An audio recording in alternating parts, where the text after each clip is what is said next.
How to find starred messages in WhatsApp iPhone. So all you have to do is to go here directly to your WhatsApp application, and here is you can see the chat. So first and foremost is you have to set a starred message. So for example, this one, all you have to do is to long press that message and click on star. Now, how to find the starred messages? So all you have to do is on the bottom part, you'll see these five options. Go to settings. Now, after clicking on the settings there, you'll see these options, right?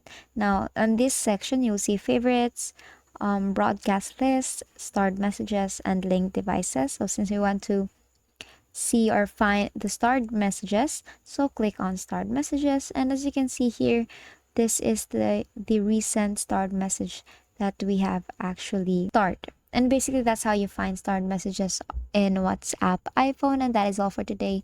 If this video helped you, please don't forget to like, share, and subscribe to our YouTube channel to show your support. Thank you for watching.